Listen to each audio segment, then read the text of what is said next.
Jump to front support. This week the athletes will be working on their jump to front support. The focus will be on the actual jump and pushing with their arm. So this should be a challenge. You'll have to give them some sort of a box, whether it be the long box or something smaller.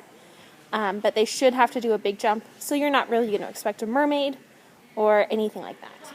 Pike and straddle sole hangs with both hands on one bar, just lifting toes.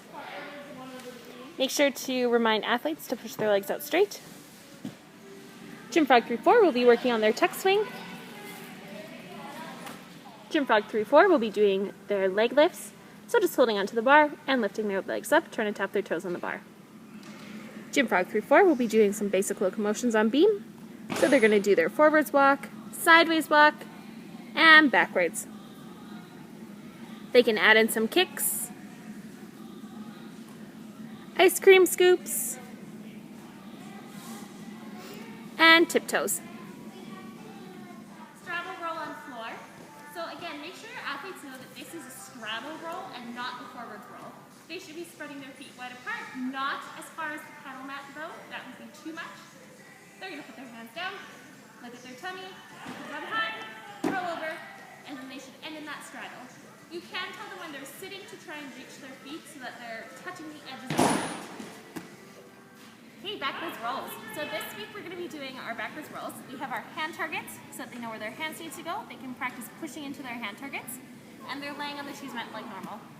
However, this week we're going to have them go on top of the mat. So the first time your athletes do this one, you need to be here. This will be a confusing station. So you're going to have them start lifting their legs, pushing their hands in, lifting their hips, and then just help them with their hips to get all the way over. Tuck handstand. So for your tuck handstand, remind your athletes that their body, like their legs, are going to stay in that tuck position.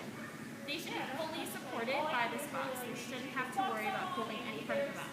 Allison's a little bit tall for this, so you're going to want to have them push into that mad cat shape. So that's something that you can do in your warm-up, is make sure they know what part of their body is pushing.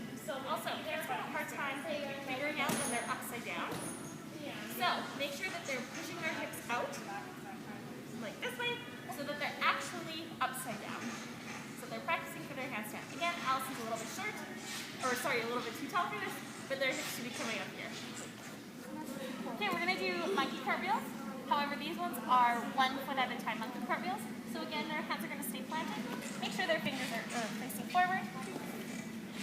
Their head is going to be a little bit neutral, and then they're going to lift their hips up high and lift 1 foot at a time.